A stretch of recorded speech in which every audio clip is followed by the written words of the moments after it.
موجود تھے؟ علینا، جب مجھے خود اریسٹ کیا گیا تھا نا، تو میرے منہ پہ انہوں نے کالا کپڑا ڈالا دہشت گردوں کی طرح، اور میرے آنکھوں پہ کالی پٹی ڈالی. تو میں بار بار، آپ کبھی یہ جب چیزیں کھلیں گے تو وہ آپ کو بتائیں گے کہ میں بار بار ایک ہی ورک کر رہی تھی. ظاہری بات ہے میرے منہ میں نیچرلی پشتو نکلتی ہے کیونکہ میں پشتو اسپیکنگ ہوں. تو میں بار بار یا غداری چونک یا غداری چ عمران خان صاحب بنک، یعنی میں اپنے اس کو ایمان کی طرح ایک بات کو ورد کی طرح دہرا رہی تھی کہ میں غداری نہ کروں عمران خان کے ساتھ، چاہے جو مرضی میرے اوپر سختی ہو. تو جب یہ آئینی ترمیم جو بھی ہوئی، جو انہوں نے عدلیہ کے پر کاٹے، جو انہوں نے پاکستان کے اندر اندھیر نگر کر کے پارلیمنٹ کو، اس پارلیمنٹ کے ذریعے عدلیہ کے اوپر اختیار دے دیا گیا جو خود فارم 47 کے پیداوار ہے، جو جعلی ہے حکومت ہے، انہوں نے عدلیہ کو جو ہے کوشش کی کہ ہم وہ کہہ رہے ہیں آپ الائنڈ ہیں اس چیز میں، اس پورے پروسیس میں. اس کا بھی میں جواب دیتی ہوں، لیکن پہلی والی علینا بات کہ افسوس ہوا ہے. یقین کریں علینا، ان کو خود اپنے گریبان میں جھانکنا پڑے گا، ان کو خود دیکھنا پڑے گا. پہلے بھی بہت سارے لوگ تھے، بہت بڑے بڑے اسٹالوارڈ تھے، وہ کہتے تھے ہم نے عمران خان کو بنایا ہے، ہم نے عمران خان کی سیاست کو کیا، ہم نے عمران خان کو حکومت دلوائی ہے. جب وہ خان کے خلاف کھڑے ہوئے نا، ان کی سیاستیں ختم ہوگی، ان کی عزتیں ختم ہوگی، ان کے خاندان کی نیک نامی ختم ہوگی. تو جو یہ سمجھتا ہے کہ میں کسی خوف کا شکار ہو کے، کسی بلیک میلنگ کا شکار ہو کے، میں یہ نہیں کہتی کہ ظلم نہیں ہوا، ظلم بہت سارے لوگوں کے ساتھ ہوا ہے، لیکن پھر وہی بات نا، اپنے خوف کے بت توڑنے ہوتے ہیں. میرا لیڈر سچا اور کھرا ہے، میرا لیڈر تو آج بھی بہادر سے مقابلہ کر رہا ہے.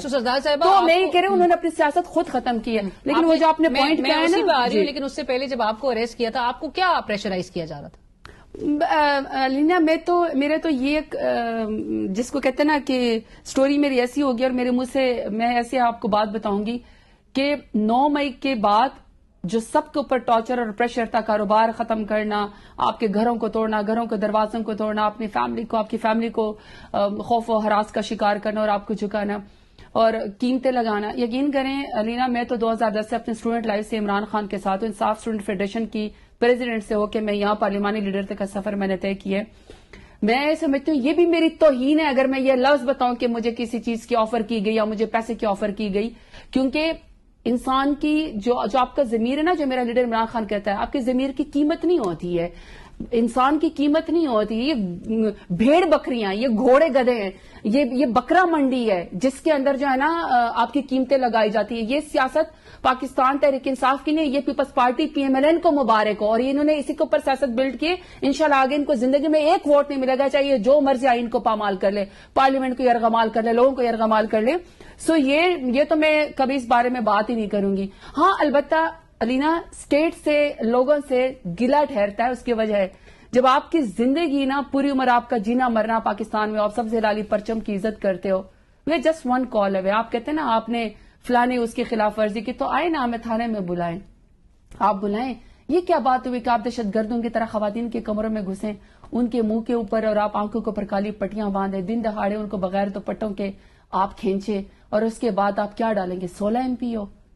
مطلب آپ کہہ رہے ہیں کہ آپ نے کیا، مطلب ایک ہوتا ہے نا کہ پاکستان کالے قوانین سے نکل رہا ہے، اور آپ دوبارہ سے ان کالے قوانین کے اوپر DC کو آپ نے اختیار دے دیا کہ لوگوں کو ذلیل کرنے کا. جوڈیشل پاور کس نے کہا کہ DC کے پاس ہے؟ وہ ایڈمنسٹریشن کر سکتا ہے، وہ لوگوں کو یہ اس طرح کے. بہرحال میں یہ سمجھتی ہوں کہ اللہ تعالیٰ نے بہت سارے لوگوں کو سرخرو کیا، اور ہماری پارٹی کھڑی رہی، ہمارے پارٹی کے کارکنان کھڑے رہے. یقین کریں علینا، میں اپنے پارٹی کو جرت کو سلام پیش کرتی ہوں کہ اتنے ظلم کے باوجود بھی ہماری پارٹی کا اتنا پوٹینشیل